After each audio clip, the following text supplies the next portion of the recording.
Hello बच्चों, let's read this question. The question says answer the following questions based on Hershey and Chase experiment पे based जो questions है उनको answer करना है. तो given है यहाँ पे name the kind of virus जिनके लिए वर्क किया था, work they work with and why. B given है why did they use two types of culture media क्यों use किया था to grow virus in explain करना है. What was the need for using blender को use करने की क्या नीड थी and later a centrifuge during their experiment बाद में सेंट्रीफ्यूज यूज किया था उनके एक्सपेरिमेंट में तो उनको यूज करने की क्यों क्यों जरूरत पड़ी थी what was the need. Next पूछा गया state the conclusion drawn by them after the experiment. Conclusion बताना एक्सपेरिमेंट के बाद. तो यहाँ पे सबसे पहले बात करें की कॉन्सेप्ट के बारे में. तो जो की कॉन्सेप्ट इस क्वेश्चन में यूज किया गया है that is Hershey and chess experiment. Hershey and ceases experiment. तो डिस्कस करें यहाँ पे regarding the Hershey and chase experiment. तो हर्शे एंड चेज एक्सपेरिमेंट में कंक्लूड किया गया था that DNA was the genetic material not protein. DNA was की जेनेटिक मटेरियल क्या है? डीएनए है, प्रोटीन नहीं है. Genetic material not protein. Protein. तो जो बैक्टीरियोफेज डीएनए है जिसको यूज किया था हर्शे एंड चेज ने उसको टैग किया गया with radio active isotope of phosphate. Phosphate form करता है integral part of the nucleotides and DNA. तो बैक्टीरियोफेज को लिया गया था और उसे जो है टैग किया था with radio active isotope of phosphate. Next यहाँ पे बात करें तो अगर प्रोटीन जेनेटिक मटेरियल होते तो जो रेडियो एक्टिव फॉस्फेट है वो फाउंड नहीं होते डॉटर सेल्स में while they would show radio activity. अगर डीएनए जो है जेनेटिक मटेरियल है तो रेडियो एक्टिविटी शो करेंगे. तो this is about Hershey and chase experiment. अब हम वन बाय वन यहाँ पे क्या करेंगे क्वेश्चंस देख लेंगे. पूछा क्या name the kind of virus they work with and why. Virus का नेम बताना है जिस पे वर्क किया था.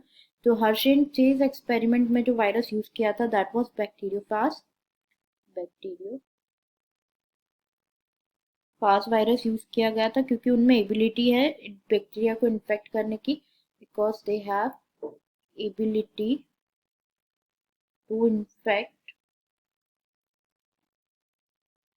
बैक्टीरिया को इन्फेक्ट करने की एबिलिटी है उनमें.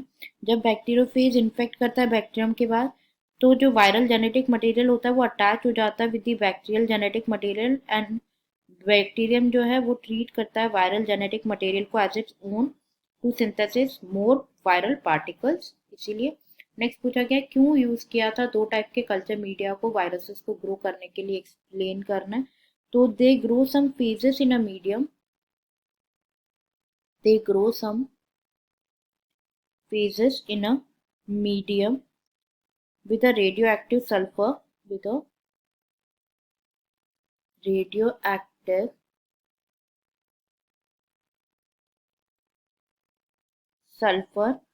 while जो others थे in a medium with radioactive phosphorus. जो reason था behind the was to like label करना डीएनए को was to label करना डीएनए को एंड प्रोटीन्स को सेपरेटली एंड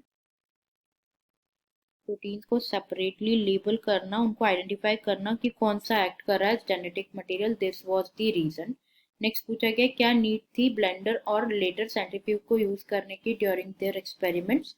तो यहाँ पे इसके बारे में डिस्कस करें तो उसके बाद क्या किया था उन्होंने जो है ब्लेंड किया था इकोलाई को एंड सेंट्रीफ्यूज किया था टू रिमूव वायरल पार्टिकल्स को रिमूव करने के लिए एंड देन चेक किया उनका प्रेजेंस रेडियो एक्टिविटी का. Then check the presence of radio activity. तो उन्होंने क्या किया था ब्लेंड किया तो ई कोलाई को and centrifuge it to remove what to remove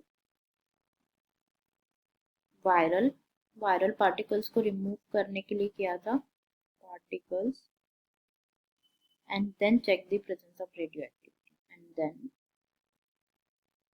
they checked the presence of